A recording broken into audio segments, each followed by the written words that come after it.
I will take you with me. You might learn something. About soccer? Nah, mate.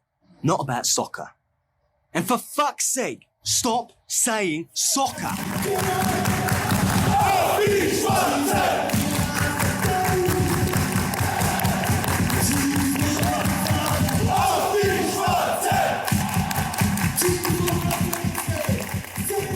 We are traveling to the very far east of Europe today, to Albania, and more specifically, we're time traveling there to the Stalinist era of Albania, which ends in 1991 along the lines of a wonderful book. But what you just heard were the Sturm Graz fans in the qualifying round for the round of 16 in the Europa Conference League. They won their home game against Slovan Bratislava 4-1, and then went away to Bratislava, where they also won 1-0. And Dan and Archie, two English Sturm fans, were very kind to send me some audio clips and send me some of their commentary to the game. So I'll just spend a couple of minutes on tuning you in to an on-the-ground look at the atmosphere in the Europa Conference League. It's, in my opinion, the most interesting of the three European club tournaments. Who needs the umpteenth time of Manchester City and Real Madrid when you can have Victoria Pilsen against Fiorentina and Club Brugge from Belgium against PAOK Thessaloniki from Greece, and so on and so on. So I would encourage you to follow that tournament. Here is how the trip to Bratislava in Slovakia went for Dan and for Archie.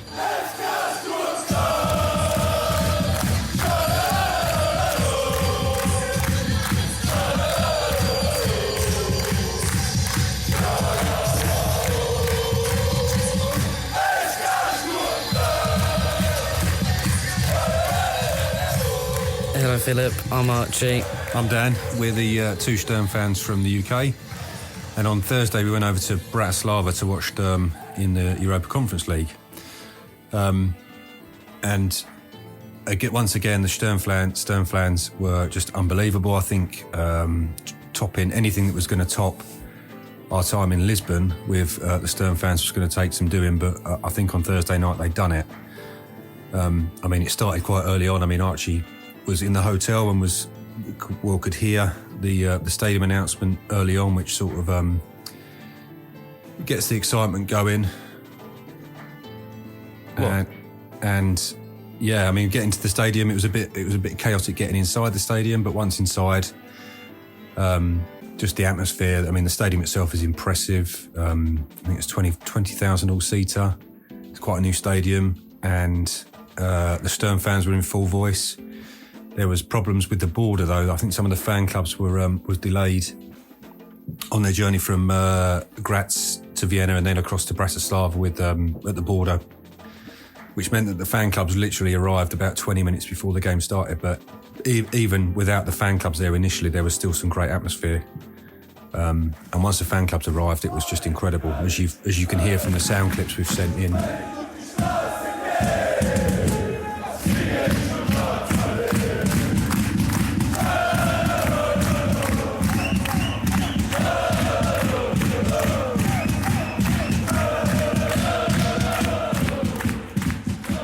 It was very cagey, very nervy, first 15, 30 minutes.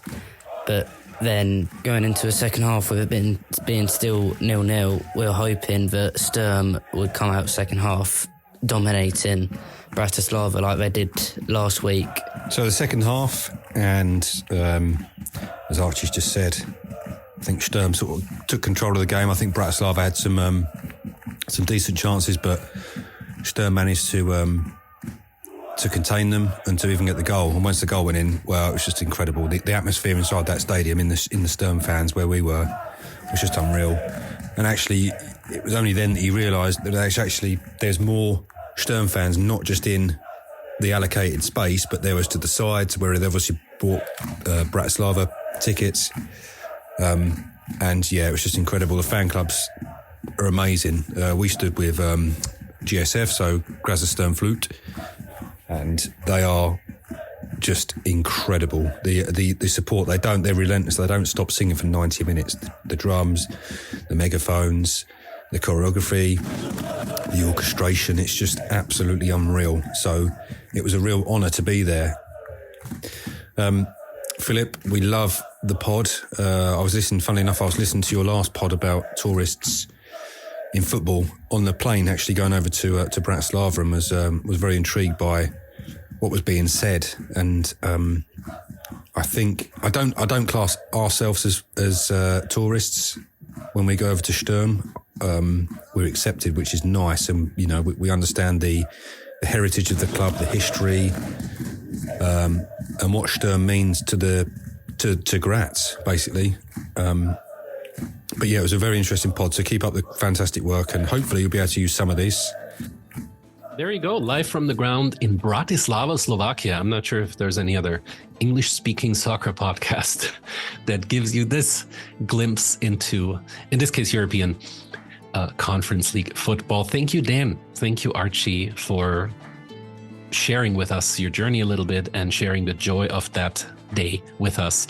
By the way, Sturm drew with Lille from France in the next round and was summarily kicked out. But, I mean, one forward of Lille is worth about as much as the whole Sturm team. It was a very honorable Europa League and Conference League season. And if you want to phone in, leave a little voice message, or share some actual on-the-ground football and soccer experiences, there's a link in the show notes that leads you to a very simple voicemail function. I'm always glad to hear from you. And now I'm glad to share with you a book that's coming out next month. It's called Inside the Hermit Kingdom, subtitle Football Stories from Stalinist Albania. And if you're not quite sure where Albania is or what Stalinism is, we'll get there. It's a very particular period. And the book, more than some other football histories who are often just romanticization or just purely chronology, this is a window into the Cold War era in a culturally, economically remote and really unique area of Europe, Albania. Phil Harrison is the author. The book comes out with Pitch Publishing next month. And I was honored to have him on for interview, share a little bit about his research, but also, and I think that becomes clear fairly quickly, what a truly unique soccer story this country presents. I should say that 2 weeks from now, I will actually be in Europe. I'll be in Austria and in Germany, and I'm not quite sure how this is going to work, if an episode is going to drop that day that I have a chance to record before, or if it's just a week off. It might be I'm at an academic conference as well, so maybe check social media if you want to know. But for now, let's head to Albania. Our visiting professor for the day is another Phil Harrison. It is, yeah. I've been known as Phil all my life. Philip yours, yeah? I'll call you Philip. Mostly Philip, yeah. Americans always go for the convenient names, so I hear a Phil every now and then, but... Well, for me, when I was a kid, the only time I was called Philip was when my mum was telling me off. So, she'd be like, Philip! And I'd be that. So no. No Philip for me, thanks. Just plain old Phil. All right. Unless I have to tell you off, but we don't anticipate that today.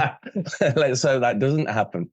Thank you for getting on here. The book is called Inside the Hermit Kingdom, Football Stories from Stalinist Albania, and we will travel to this still somewhat mysterious, still remote European country.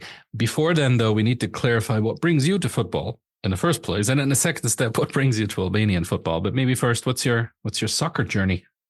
Well, I mean, football's always been a part of my life. One of my first rememberings as a child was being in the front room. I was only 4, and it was the 1974 World Cup final. And there were family members there, and there was this furore going on in the background, but I had absolutely no interest, which is sad because it was probably a good time to be interested in football around that time, with the total football and that great tournament in progress. But shortly after that, I started attending games. We spoke before we went on air. My father was a duty sergeant at football games. So I originate from Birmingham, for those of your listeners who know where that is in the UK. It's a second city, and there's a lot of football played within the parameters of that city. So I used to get to see all the teams, West Bromwich Albion, Aston Villa. But the team that really kind of really did it for me were Birmingham City, which is odd because apropos of no success, really, I still remain a fan of that team to this day. Birmingham in the Midlands. Wolverhampton is also pretty close to there, and a number of other historic clubs. My earliest memory of Birmingham is actually when your city hosted the Eurovision Song Contest. Which one? The 1998 one? Oh, that must have been it. Yeah, that kind of falls in my... Dana International. I was there. Yes, the win for Israel. Yeah, I was there on that night. First trans person to win the song contest. You were there. Yeah, I was there. I actually, this is an interesting story. Absolutely true. I found tickets on a petrol station forecourt about 2 hours before the show was due to take place. And I went along with my then girlfriend to watch the Eurovision Song Contest. And we were there sitting in our seats, just waiting for somebody to come in and point us out and go, there are our seats. But it never happened. It never happened. And Dana International won the competition. Yeah, it was Diva, wasn't it? The song Diva. Yeah. Israel won this with the first trans person in song contest history. Yeah.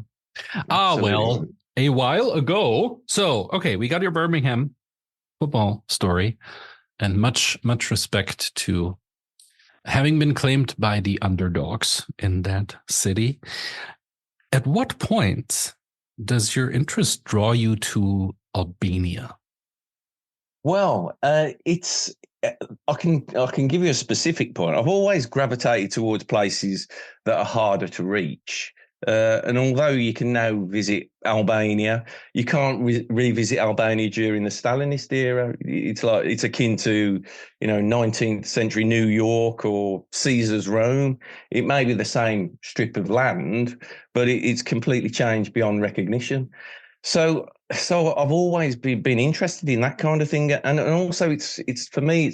You mentioned underdog, perhaps that's got something to do with it. Maybe it has, but it's also about unpicking an enigma. Uncovering a secret, and there was nowhere more secret and unreachable than Stalinist Albania.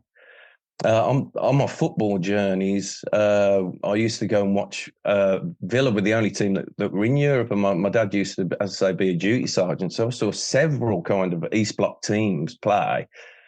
And when they appeared with their small smattering of away support at the ground, it was always quite, I don't know, there's a mystique and even a slight feeling of fear when they turned up. And I suppose that's the kind of thing that spurs us on, isn't it? That kind of enjoyment of something a little bit different. But specifically, the first time that I really kind of homed in on Albania was when England played a 1989 World Cup qualifier in Tirana, when it was still under the rule of Ramiz Alia at the time, but obviously it was still kind of Hoxerist. Enver Hoxha was the it was still a Hoxerist kind of under Hoxerist influence. We'll get to who Enver Hoxha is. So listeners, if you have no idea who that name is, don't worry, we'll get there. But this is just post. This is Albania. But it was there was BBC ran the coverage, and there was a film that was on beforehand which depicted bunkers and horse-drawn carts going through desolate streets, food queues. And then there were England players being manhandled by these very kind of draconian 70s looking police people into the stadium, and I was just fascinated. So what I'm reminded of here, the intro beginning of the first Borat movie. That kind of right, that kind of caricature of the absolute worst and uncivilized you imagine about Eastern Europe. Those cliches were brought into British living rooms at the time when England played away there. Exactly. That was your first encounter.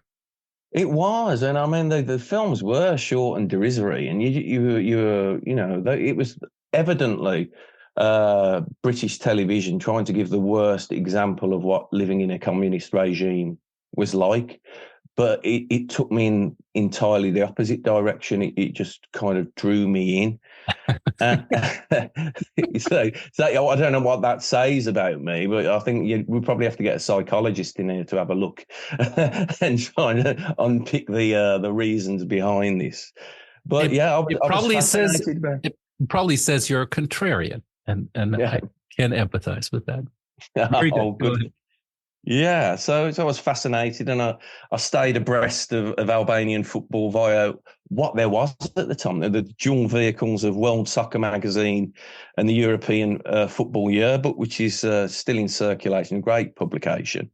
But there was very little to kind of to go by from a research point of view.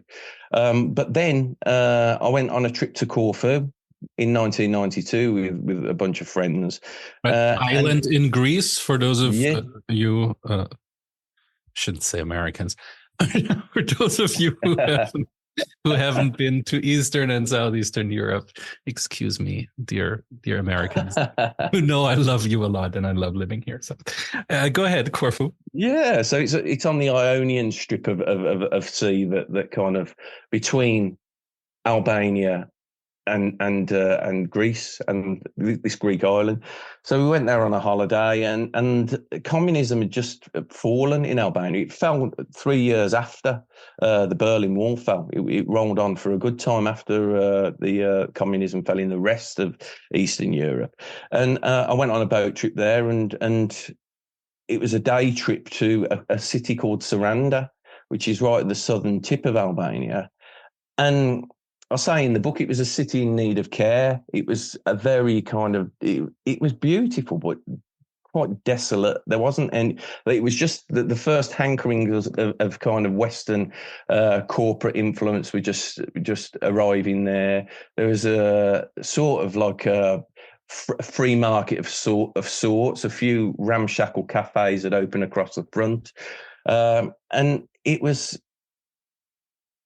but I enjoyed it. I loved it so much so that I went back a year later with a bit of a plan, and we went and saw same area of Albania, but we went and saw three grounds. We went on a 3-pronged ground hop of southern Albania, and we went to grounds in a place called Butrint, Delvina, and then we went up to Gjirokastra, which is a slightly bigger city. So that kind of really cemented my interest in Albanian football, and that's where it all came from, really.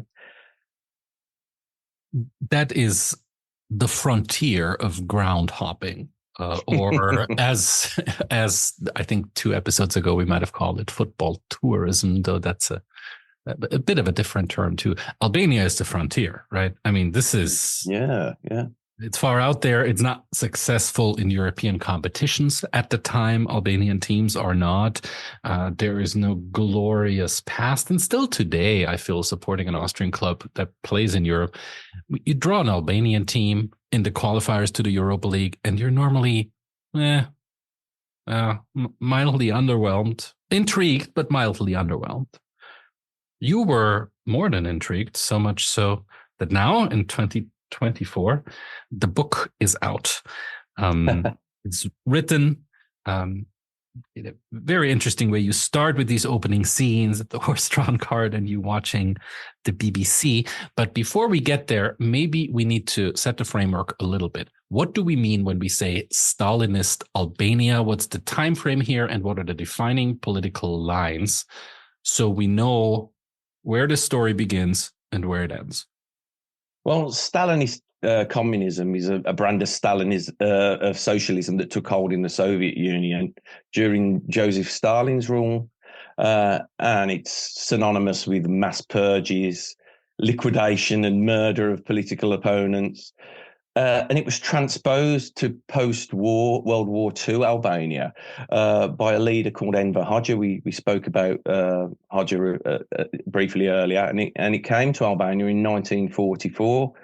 But unlike the Soviet Union, where Stalinism was criticised upon Stalin's death in 1953 and completely swept under the carpet by 1956, the cruel template of Stalinism continued to roll on unabated in Hoxha's Albania, and it remained in place beyond his death in 1985 until the end of communist rule in Albania, which was 91, 92, when eventually, there was dual party in 1991, but then 1992, that's when it all fell apart. But Stalinism remained for all that period of time, and chiefly because Enver Hoxha was like a fanboy of Joseph Stalin. Really, he wanted to be Joseph Stalin, and that's what happened. So there's this one man that plays a key role in why we cast the time frame the way we do here, Enver Hoxha. We'll get to a role of he and his government in football a little bit later. There is the Soviet Union. There is the Cold War. There is eventually Berlin Wall coming down and Albania following slowly in that wake. There is also a neighbor that I think plays a role here when it comes to why Albania develops the way it does, and that is Yugoslavia, which is no more.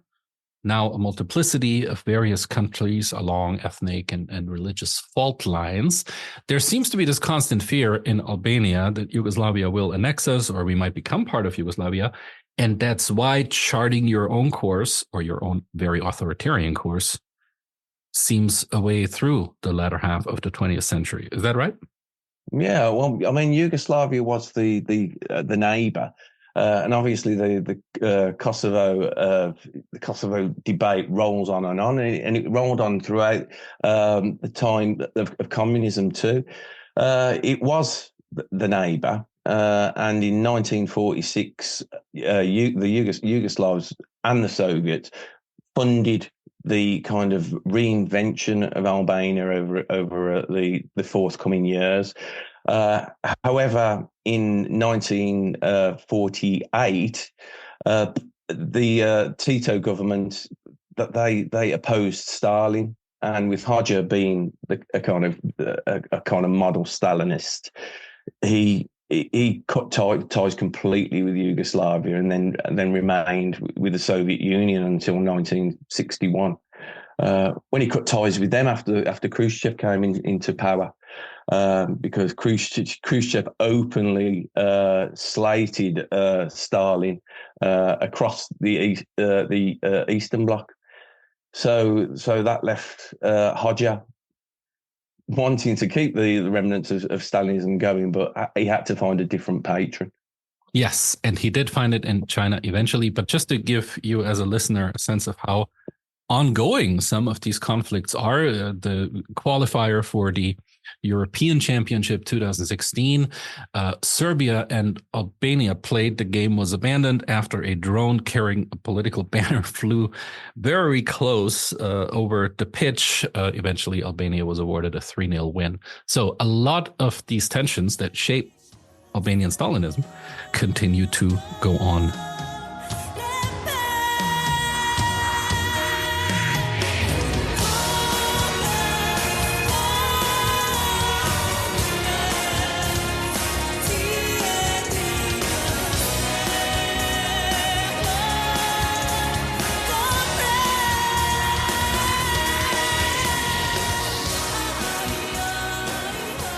By the way, in case you're wondering what the strange music choices are for today, they are all contributions of Albania to the Eurovision Song Contest, which is coming up in May.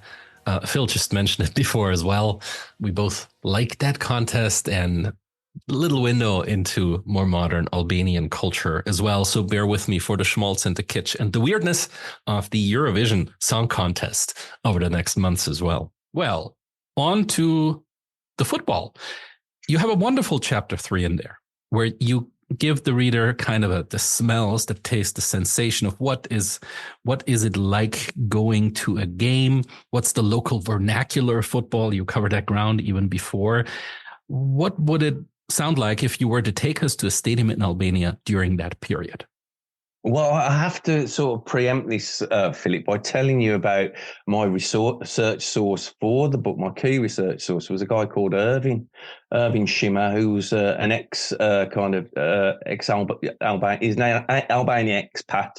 Lived in Tirana for the early part of his life, and now he lives in south west London in Twickenham.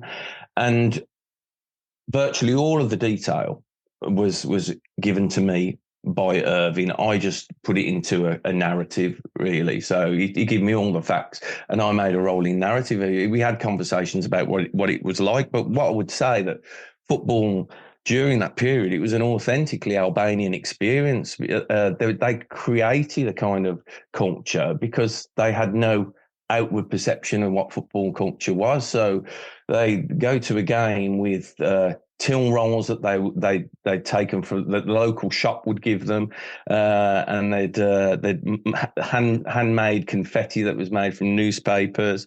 And one of the great things that they used were pigeons. Every household in Albania has homing pigeons, and they used to attach the kind of the colours to the pigeons, and then let them off, and they would congregate at the ground. And when the roar of the crowd went up, the pigeons would fly off. But without recourse to saying that football in Albania is a national obsession. And in 1967, there was a rewriting of the constitution that banned religion. It banned religion. So football kind of gained even more importance. With religion banned, football became the kind of new religion, with all of the pilgrims filling stadiums every Sunday to worship their new auxiliary gods. Yeah. So in watching Albanian football of that era, you can still see a few games on Footballia, the website, and on YouTube. There's some good footage on YouTube.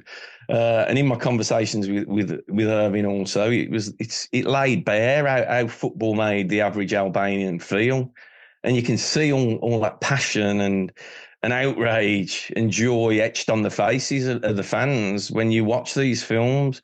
So football gave what was a muted populace, a populace without a voice, a kind of freedom, a small weekly dose of liberty. It was known as Sunday was known as the Day of the People, and it was a forum for fun and expression and just an ability to kind of decompress and get rid of the hardship of the week in just, this mass of people coming together. I do love the pigeon story. I mean, this is unique. I've never heard about anything similar. Use of animals in a concerted football support. You said freedom of expression now. So Sunday is the day for football. What amount of freedom of expression is allowed in the stadiums at the time? And is it used in political ways early on or not at all? Well, it was evidently at the ground, there was the Sigurimi with the Albanian secret police. There was a big presence there. There's a big army presence and a big secret police presence. As I describe in the book, they were kind of contained in separate areas of the ground. There was the Njezet, which is Albanian for 20, and that's where the kind of proletariat sat. Njezet means 20, which was the cost of the ticket, which was 20 lek, which is about five pence in British money, probably what we'd say 10 cents in American money at the time. So that's how much it cost to get into a game. You had to sort of when I say a kind of freedom of expression, the ability to shout and scream and make a noise, that was the people. There was not political. Well, you could deem it as political because the team fans that used to sing it were 17 Nendori fans who I will refer to from this point as Tirona, because they were a team that was persecuted by the regime for their. They were thought of as a bourgeois team because they were kind of tied. Their previous owner was tied in with the Italian fascists prior to the communists coming into power. So they were completely slammed by the Albanian regime. So they used to sing a song that was directed towards a Partizani player. Who went on to become the national manager of the Albanian national side. His name was Loro Barici, and Barici, he was unmarried, but he'd sired a bastard son to a married woman. So these songs used to circulate around the stadium whenever he was playing. So it was a dissent. And if you were caught singing them, you would be told off. And if you continued to sing them, who knows what would happen? You'd end up somewhere else.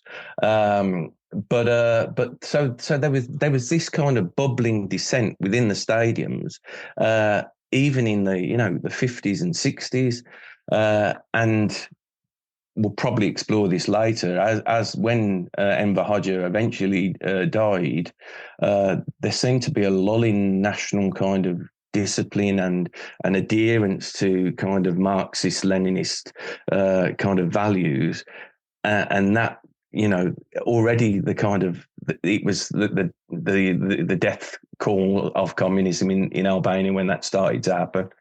Yeah. Do we know from these early days what attendance numbers were like? How many people would be in the first league stadiums? Every stadium was full every week. That's from the research. You follow the research when you're doing the book, but when I've spoken to people, every stadium across the 26 districts of Albania was full to capacity every week. So it does seem that it was the. I think you just have to think that in a country where there was limited kind of options for entertainment, that was what you would do especially as an Albanian male. That would be your go-to kind of source of enjoyment once a week. So every single stadium was full to capacity. That changed as the purse strings had to tighten in Albania as they kind of ran out of patrons to fund this failed socialist project. But during the 50s, 60s, even up to the 70s, every stadium was full every week. These clubs, to a large extent, exist before communism already. You mentioned Tirana and the bourgeoisie passed there. How do those clubs transition into communism? Do they get tied, as is the case in Eastern Germany, for example, to factories, to specific plants? Do they get tied to parts of the government? What does the reorganization of football and the ownership structure look like? Well, up until 1946, it was, there was still a national championship, but when communism came to Albania, there was a change. All of those clubs that played in the national championship, they were forced to take on communist friendly names. So SK Tirana, who I've referred to as Tirana, they became known as Puna Tirana, which means work. It just basically means work Tirana in Albanian. But also along with them, there were 8 other clubs who took on the prefix of Puna as well. So in the first division, aside from a couple of other clubs that we'll talk about in a short while, there were 8 Punas. So, as you can imagine, I can only imagine that terrace chants were very boring during that era. Just generally, Puna in virtually every stadium in Albania. But then in 1946, after the name change, there came the advent of what I call in the book the super clubs. So in 1946, the first club to emerge were a club that were originally dubbed Austria, which means army in Albania. And after a quick rebrand, they became a sports club, and they were known as Partizani. And that was to commemorate the efforts of the partisans in the anti-fascist kind of fight prior to the end of World War II. So Partizani became the club of the Albanian army. Mm-hmm. And in doing so, there was a lot of kind of this is a story that's quite similar to other kind of Eastern Bloc states, they used to sign players under the premise of national service. Players used to be given national service, and then because of the amateurism of the game at the time, they would then be absorbed into partisani at the time, and it's quite telling because on the first game of their season, they actually played Tirona. That was the opening game of the season, and eight of the players in the partisani starting 11 were players who played for Tirona the previous season. So it was an incredibly unfair kind of transfer system, and weighted in the advantage of the super clubs. I've talked about partisan, but I mean, when I mentioned super clubs, obviously 4 years later, after 4 years of complete partisani dominance, they won every single trophy that was available between 1946 and 1949. There came the coming of the second super club, who were a club that were affiliated to the Sigurimi, as I've mentioned before, with the Albanian secret police, who became, at this point they weren't revolved, but they became revolved by the Albanian public as communism kind of rolled on and became more archaic and tougher. In 1950, the Ministry of the Interior wanted a club to represent them as well. Right, police club is what that would be. Right? Yeah, that's it. Yeah, so the secret police club, and that was Dynamo. And then from the first knockings of Dynamo being in existence, they became incredibly dominant for the first 5 seasons of their existence, and they won every trophy as well. And for the first 18 years that both of them were in existence, no one else won the league title. It was 10 Partisani titles, 7 Dynamo titles. So it became a duopoly. And quite an ugly duopoly as well, because in a country of Marxist, Leninist kind of sentiment, it was very unsocialist what was happening. There were 2 teams that were ruling everything, and those were the teams of the dual pillars of oppression in Albania, the police and the army. What happens to the Punas? Do they remain kind of community clubs, football clubs? Do they go under? Do they rename themselves or get annexed by other parts of the public sectors? Well, there were. I mean, after there was a name, the name called in immediately after World War II. But when Stalinism when there was. Puna was very much a kind of Soviet thing, and when they fell out of alliance with the Soviets in the late 50s, all the clubs changed their names back to either their original names or to sort of Albanian communist-friendly names. There were a lot of clubs that were. There was Traktori, who were the kind of agricultural club. They were from a city called Lushna.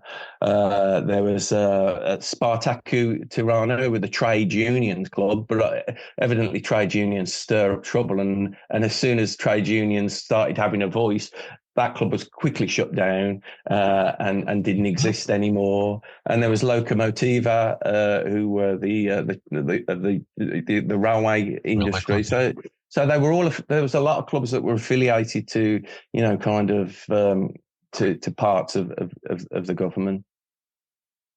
How direct is the political intervention here? Does this go all the way to the top? Is Hoxha interested in restructuring Albanian football at the time, or are there underlings with a particular kind of passion for a particular kind of clubs who run the shows here? Yeah, well, it does go to the top. The 2 clubs were overseen by really kind of significant figures in the Albanian government. Partisani were overseen by a guy called Petrit Doom, which is a very ominous surname for a guy, and he was an ominous character because he wasn't your typical kind of patron of a football club. He would barge into dressing rooms at half time and really berate the players. On one occasion, they were travelling back from the city of Vlora, which is in the southern Albania, and he he chased the coach down in his limo and stopped the coach and completely got on the coach and just tore him apart on the coach and told them they wouldn't be partisans players if they didn't perform better over the course of the season. So he was, and he was like the kind of an army general. So right to the top. And Dynamo, they were their patron was a guy called Kadri Hasbiel, and he was the director of the Ministry of the Interior. So he oversaw the police. He was the top brass guy in Albanian kind of in the Ministry of the Interior at that point in time. So you can only think, and also just to add, when both of those were ever present in the Tribuna, which is a stand where they went to watch when Partizani and Dynamo played. So they were hugely invested in the clubs, and they were the best friends of Enver Hoxha at the time.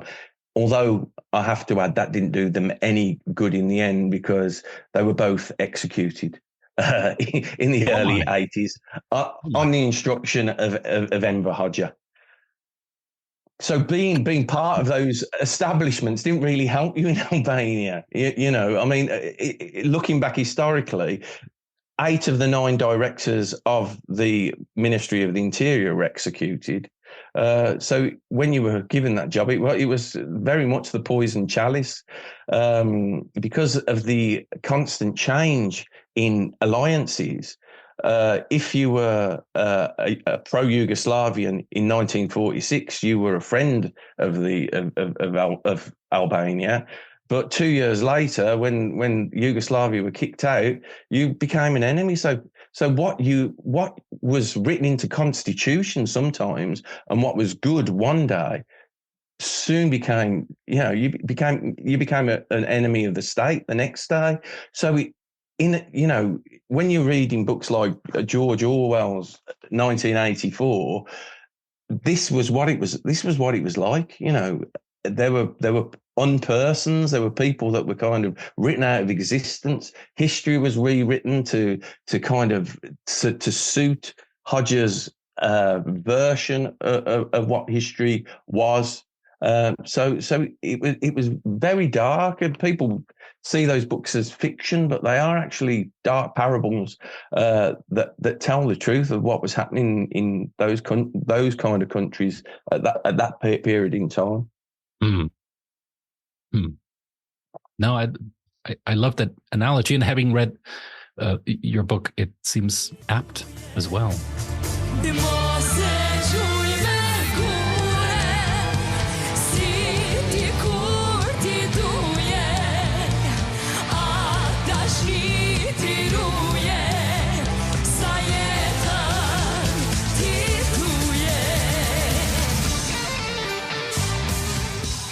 Biggest shift in political allegiances, and you've already alluded to it, happens when the split between Hoxhaism and the Soviet Union happens. Can you take us through that very briefly, because it does have an effect on how Albanian socialism goes forward? Yeah, in 1961, it was after Khrushchev came into power, and he was trying to rid the East Bloc of all remaining vestiges of Stalinism. He'd openly outed Stalin, in political debates, and drew attention to the egregious nature of Stalinism. But as we said earlier, Hoxha was Joseph Stalin's fanboy. He'd met him several times in Moscow, and there was a deep love. I don't know whether it was a two-way street, but Enver Hoxha, in his writings, there was a deep love for Joseph Stalin. So when Khrushchev slated him and tried to rid Europe of Stalinism, he was incredibly opposed to that. So he looked for a new patron, And what with the Cuban Missile Crisis starting to emerge in kind of South America at the time, the Russians had bigger fish to fry. They were invested in that particular kind of conflict, so they just let Albania go. And Hodja had always said that Chinese communism is a purer form of communism. It's more aligned to the Albanian vision of communism. So he started kind of playing up to Chairman Mao, and Chairman Mao took the bait and started pouring money into Albania. And China became Albania's greatest ally from 1961 until around 1978-79, when again that fell through there as well, chiefly due to China becoming more westernized, but also they also had strong links with Tito as well towards the tail end of the 70s. So the Yugoslavian dictator. Yeah, Yugoslavian dictator Tito. So that rankled with Hodja, who hated Tito so much so that when Tito died in 1980, he called for mass celebrations in Albania to joy at the death of a kind of political enemy. So yeah. What do those transitions do to football? Does it lead to reorganization? What does it do to super clubs? I mean, you already mentioned the leading figures are this constant revolving door. Anything else that these political transitions do to how football is organized and lived out in Albania? Well, I mean, after China pulled its funding from Albania, it had an incredible effect. I mean, Albania had always been reliant on monetary help from these countries, and they were ploughing in a lot of money to keep this faltering regime and this faltering system afloat. But in the early 80s, a shift was taking place. China had left, so the party was forced to kind of strengthen its relations with Europe and Yugoslavia.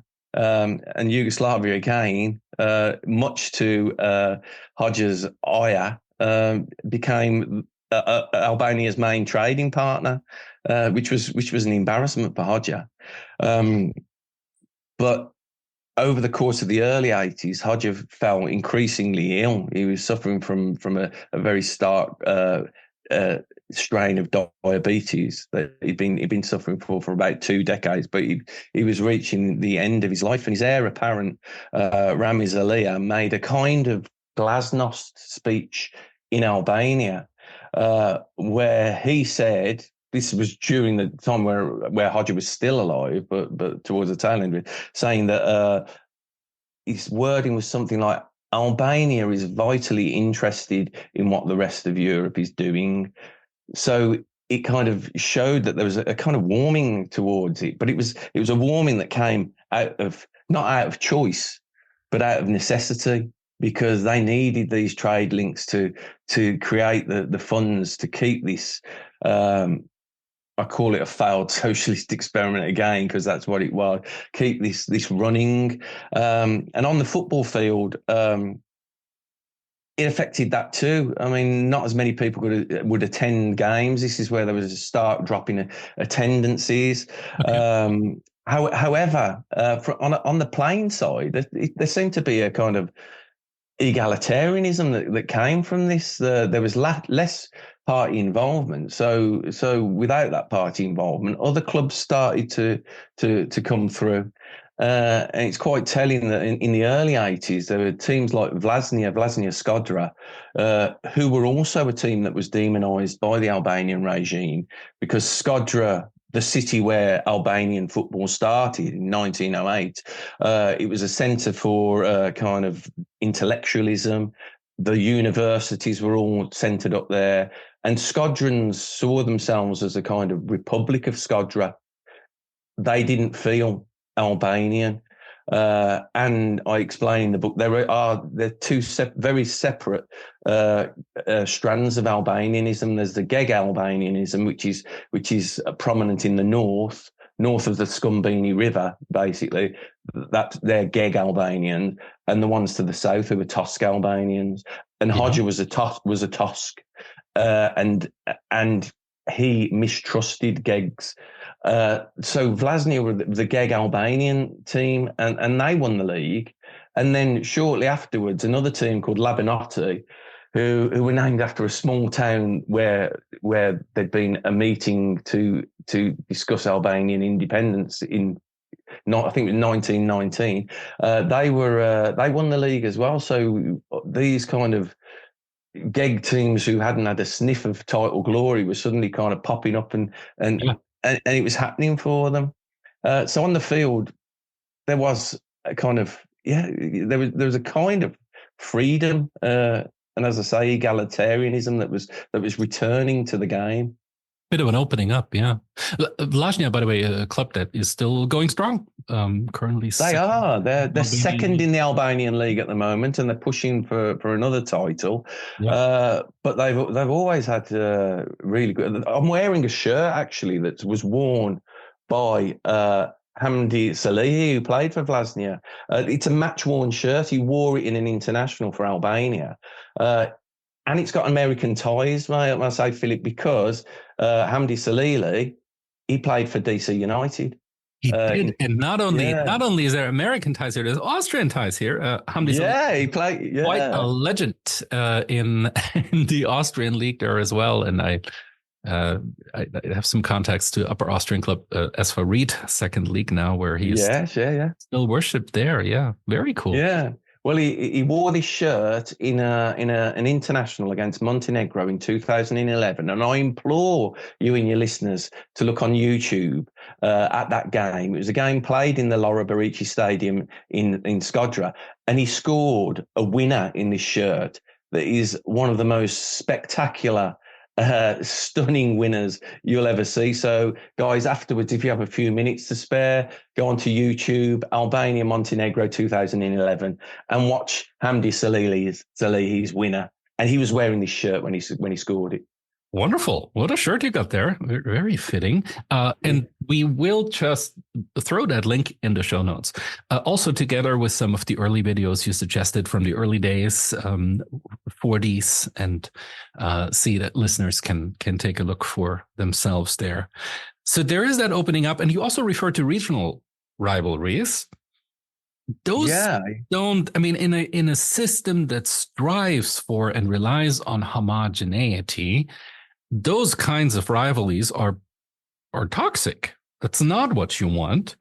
And yet football and its regional tribalisms are a constant expression of that. How did that work out? Are we back to the theme again of where Sunday, even though there's less people going now, Sunday is the day where you express your local pride, your regional pride over your loyalty to the system? And are there any particular kind of local derbies that emerge as well, outside of Dinamo against Partizan? Well, as I say, so it always happens with football, doesn't it? It always becomes regional. There's always a kind of clan mentality, but it had existed in the 50s and 60s as well, because Tirana fans were slighted by the fact that Partizan and Dynamo had stolen their players, and there was a dislike between those clubs, so that rolled on, but because the Sigurimi were so brutal in their oppression of the people of Albania, it was muted until it seems that Enver Hoxha died in 1985, and there was a change in Albanian mentality where there was once social discipline and a kind of love of the flag and a love of Hoxha. That kind of that dissipated to a degree, and it allowed you can see. There's a fantastic book of Albanian stats by a guy called Alex Graham, and prior to around 1985, there was virtually no sending offs, no yellow cards. It was a game that was played to to the letter of the law. And then all of a sudden, we find after 1985, there's teams getting docked huge points for the amount of yellow cards and red cards that they've picked up.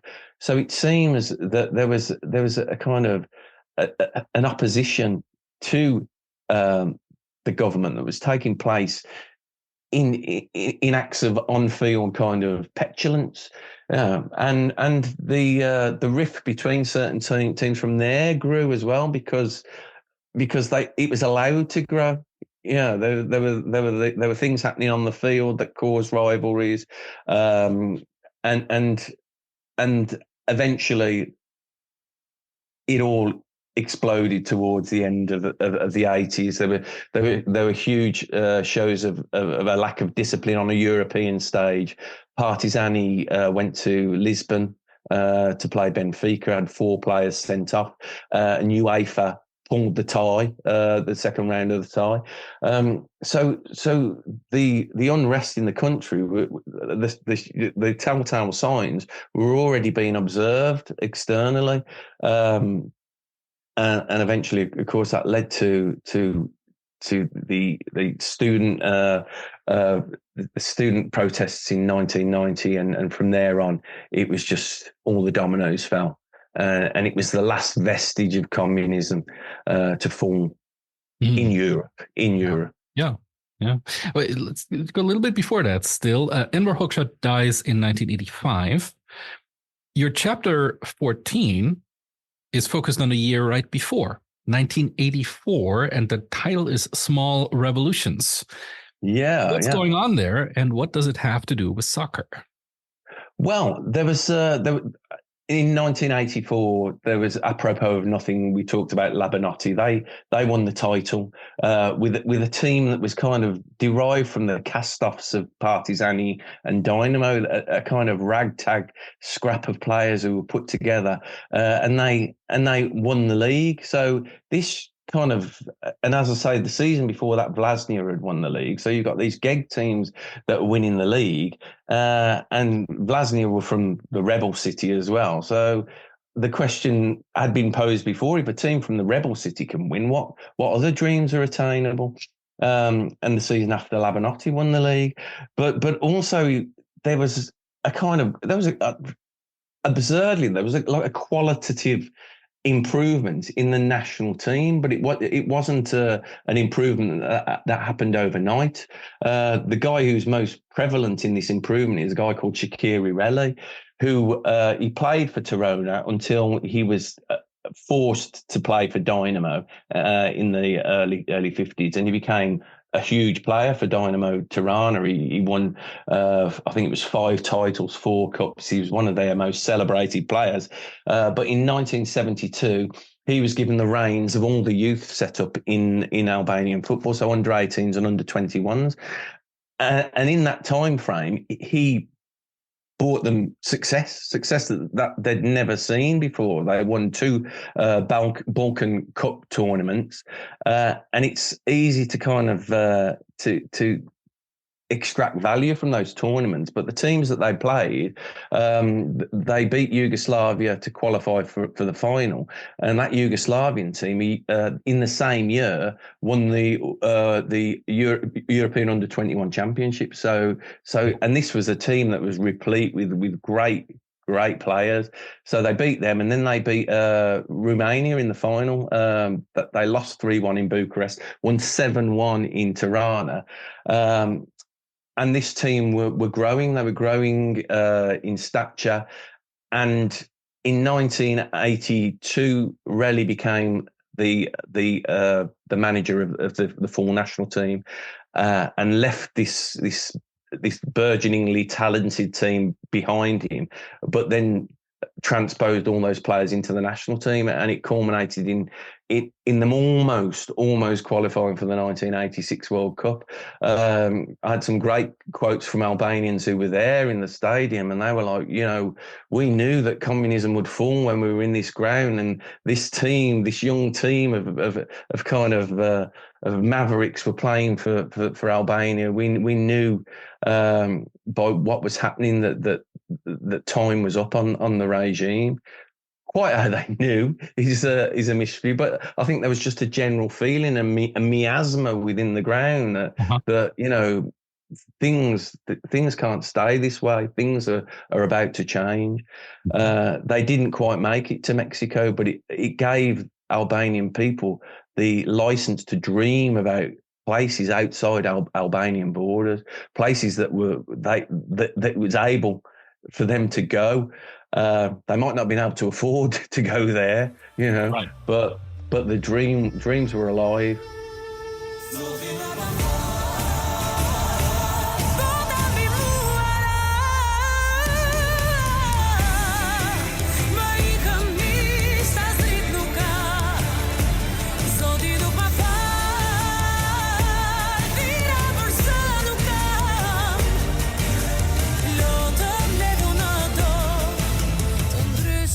Speaking of other places to go to, how far do Albanian clubs during this period go in Europe?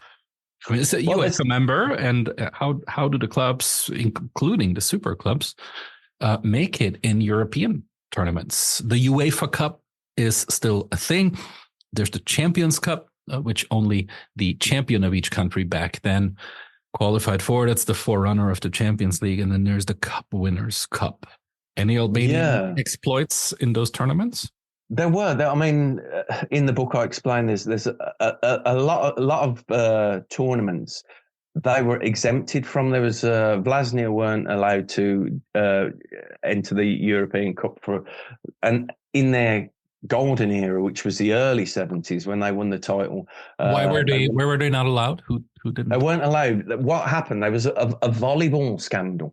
In the season when they won the double, 1971-72, their volleyball team went to Yugoslavia, and they came back replete with Yugoslav televisions and radios, toasters, and everything. And when the Sigurimi met them at the border, they were like, they took them all off them, because taking those well-made quality items into Yugoslavia would draw direct focus on how bad things were in Albania, basically. Mm-hmm. So the government just pulled them from European competition, so they couldn't be trusted to leave the country. So this Vlasnia team that were excellent and a fine team of that era and of that country weren't allowed to transpose those kind of skills onto a broader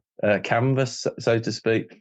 And then also Dynamo Tirana, they in 1966-67, they won the title. There's a chapter in it, and it's called the Championship of Coals, and they won it hugely by default. So I won't go into too much detail. I'll let the readers read about why it was called the Championship of Coals and why it was such a starkly embarrassing season for both Albanian sport and for Albanian politics. But after that, they were invited to enter tournament. They were banned from playing in Europe the season afterwards because of what had happened in the Championship of Coals. But then for the seasons afterwards, for around 10 years, they refused all invitations to play in Europe. And this again was a fine Dynamo Tirana side. They had incredible players by all accounts. All of the research of people I've spoken to, they said they were probably, they were up there with the best teams of the Albanian Stalinist era, but they never got a chance to play in Europe. And ironically, the team that did do the business in Europe for Albania were Flamatari from Laura.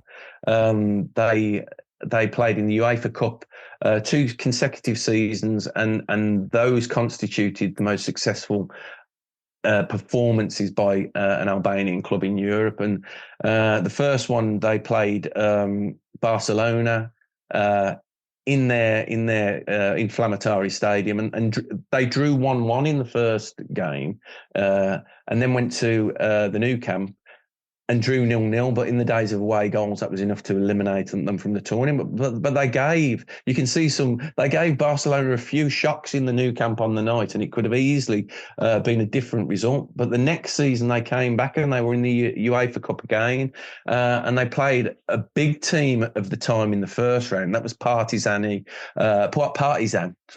Belgrade, who everyone knows they've reached European Cup finals. They're quite a big presence in Europe, and they were a good side at that time as well. Yeah.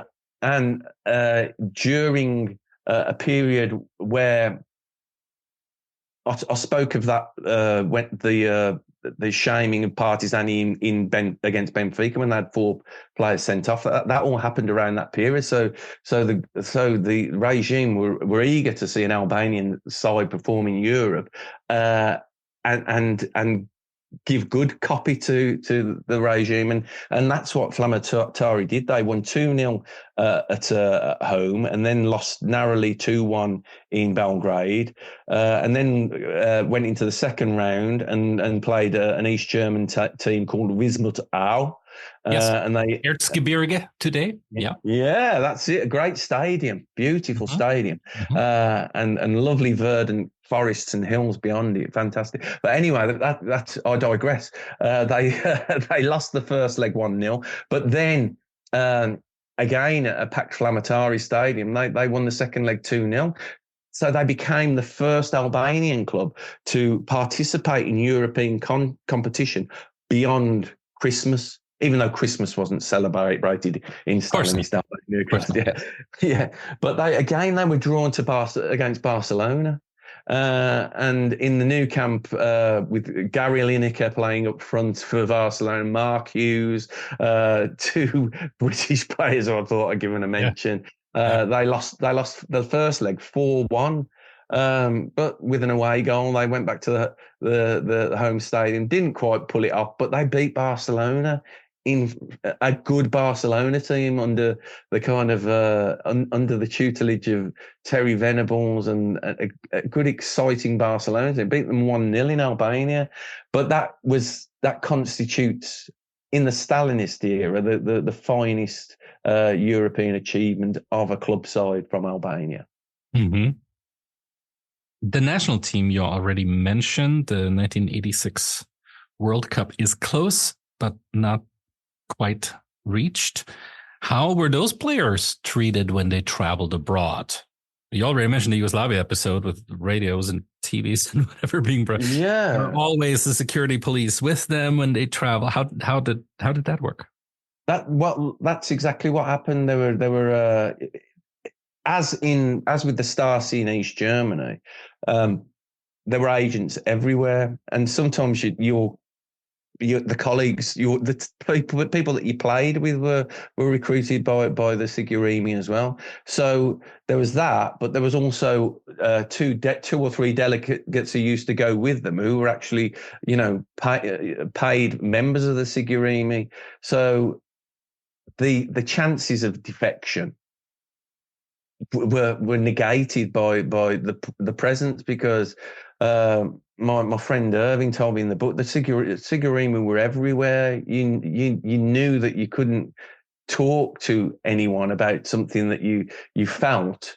The even like freedom of. There's one part in the book where I talk about when it was they were under Chinese rule.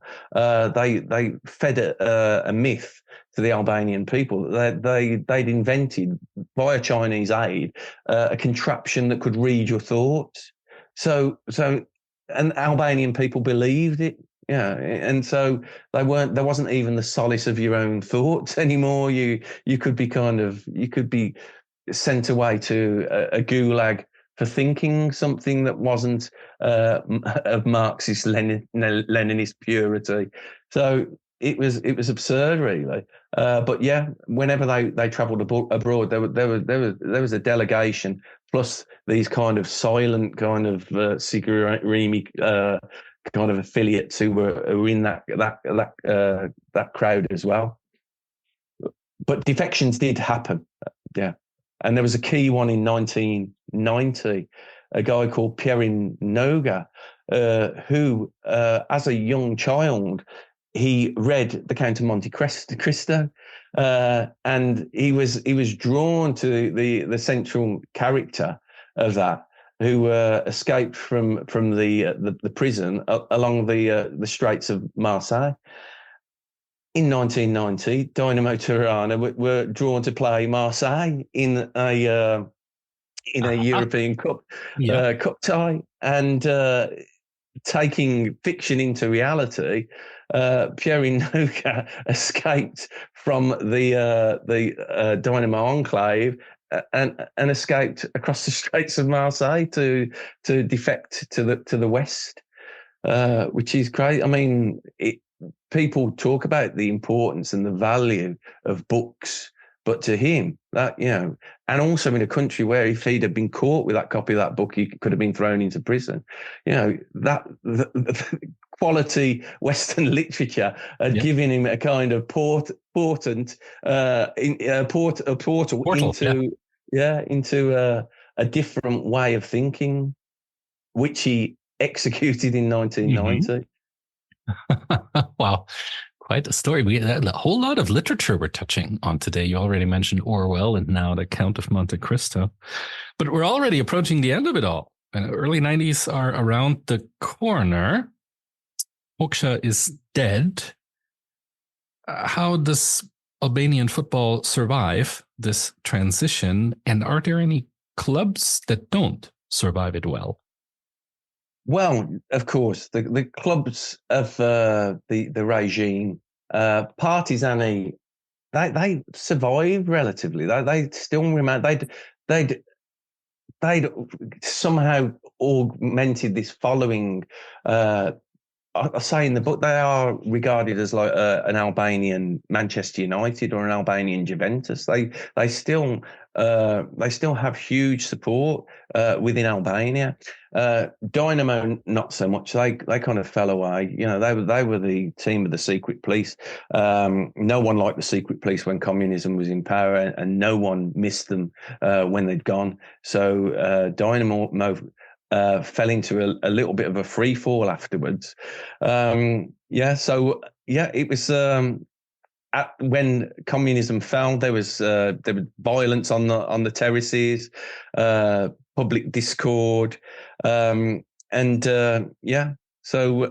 it all really went pear-shaped. And after the initial kind of violence, and there's an interesting quote in another book, and I'm struggling to think what it was, but somebody said that they went onto the streets and they broke everything, street lights, windows, because they didn't want a communist window. They wanted a new window that wasn't communist. And that was the kind of mentality. But, you know, things that could have led to, you know, a kind of national rebuilding were just desecrated for the sake of people just hating everything. It was quite bizarre. But with the fall of communism came the kind of inception of westernization, and in 1991-92, clubs reclaimed their pre-communist names. So there was 17 Nendori, who had been Puna Tirana, now reverted to their pre-communism name, KF Tirana, and their stadium, which was Dynamo Stadium, which was built by the Sigurimi because for their new club Dynamo Tirana, it was also FK Tirana's ground. Mm-hmm. And it was renamed the Salman Stamasi Stadium, which it still remains that. And Salman Stamasi was a patron of FK Tirana prior to communism coming in. And he was the one who vehemently opposed communism. Mm-hmm. So a stadium that was built by the communists is now named after somebody who opposed the communists. So the irony must have been felt within within the Tirana support. Yeah. But in 91-92, Westernism did start to come in. There was the first club to be sponsored by a business, and that was Al Petrol Potassi. They were previously known as Punatori, but the Albanian petrol magnate poured money into the club, and they recently been promoted to the Albanian category superior, as it's now known. And in their first season, they avoided relegation and they reached the cup final. And although they lost to Partizani, Partizani had already won the league, so they qualified for Europe. So for external owners or internal owners with a bit of money, it was like, this could be good for us. We can get some profile in Europe if we invest in clubs. And there was then a series of failed investments in clubs. One club, Lushna, signed Mario Kempes as their manager. With a guy called Pelham Zaferi, he was the owner of the club, and he had established a pyramid scheme that everyone was throwing money into. I bet. I mean, there must be the equivalent, Albanian equivalent of oligarchs who are now pumping money into football, and he must have some crazy years there in the 90s. Yeah, and this was one of the stories. He was pouring money into the club left, right, and centre. They bought some Italian players from the Italian second division. There was some Nigerian guys who joined the club, and at one point there was even the projected transfer of Gabriel Batistuta from Fiorentina to this kind of squalid backwater of central Albania, Lushna, which was still at the time, there were still bandits in the hills. So it was, but then the pyramids collapsed, of course. And Kempes had to be had to be shuffled out. The people of Lushna were all heavily invested in this pyramid scheme, turned up at the stadium and were, Kempes, give us our money back. And he had to be shepherded out the country and caught the very last plane out of Rennes Airport prior to a state of civil war being so a narrow escape. But it's replete with stories about the history. It's incredible. It's Albania football is an incredible subject. Some great stories. Ones that you won't honestly read the book. You won't believe some of the stories. Yeah, I can confirm that. Yeah. And now, when you go to Albania today, I don't know when you've last been there, but what do you see that takes you back to that time, that are continuances and dynamics, or the clubs that are still around, and what has completely changed?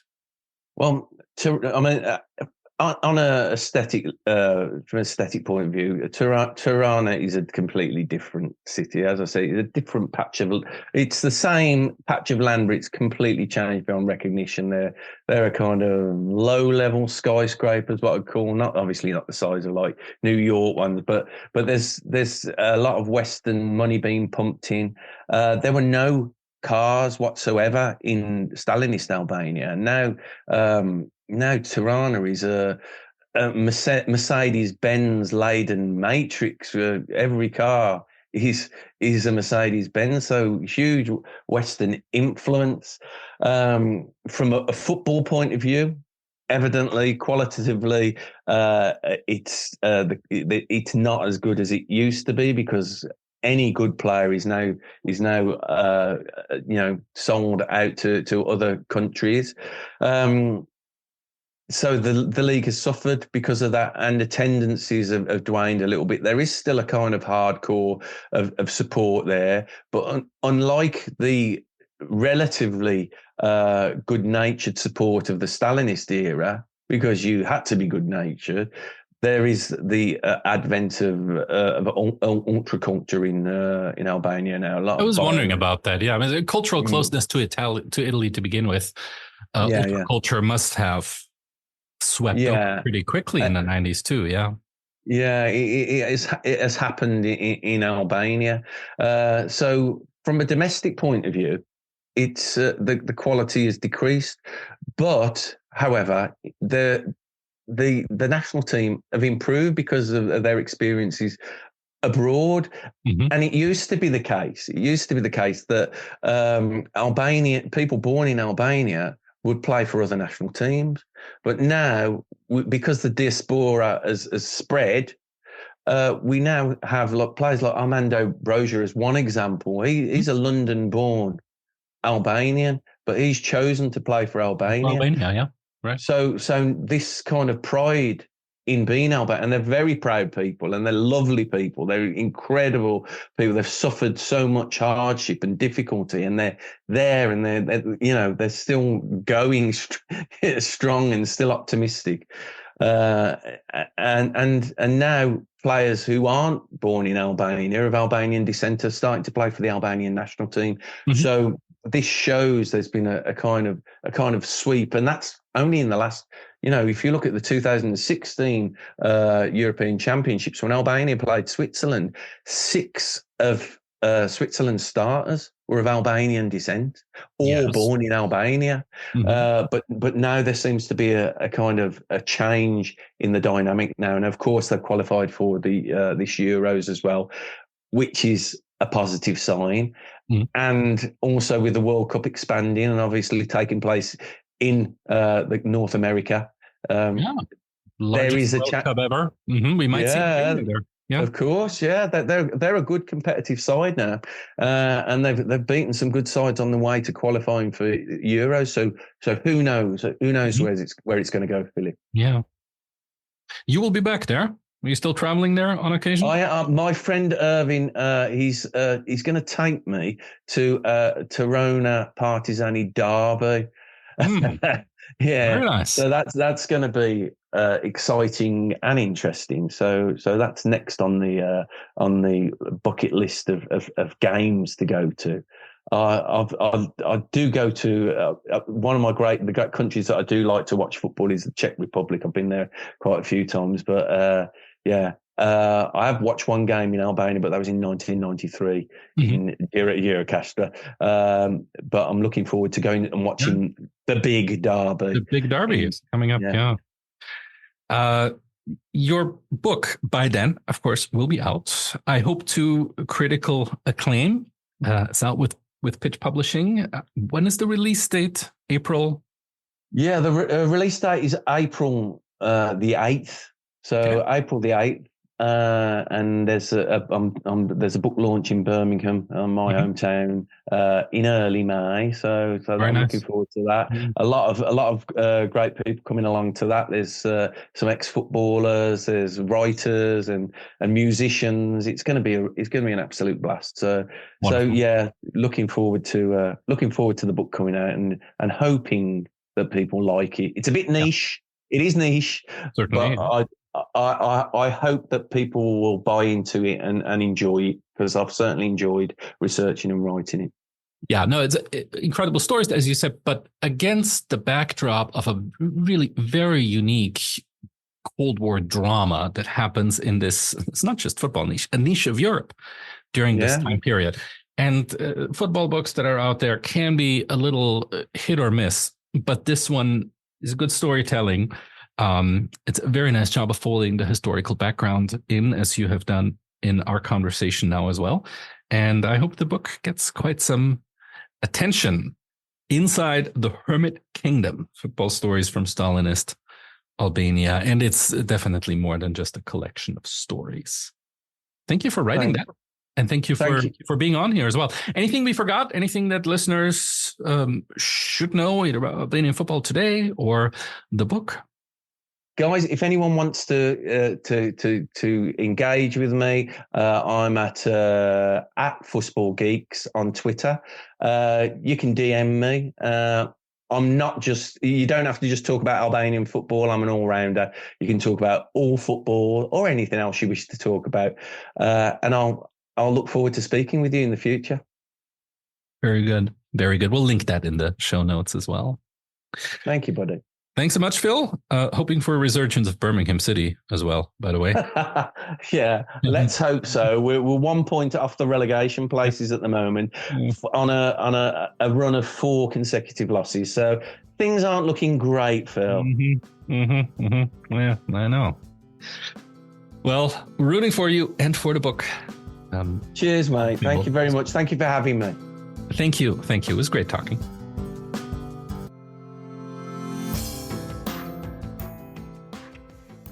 Thank you again for listening to a longer episode. This time, I think the book and Albania was worth it, but it was also longer in part because we got this wonderful live listen in from Bratislava at the beginning.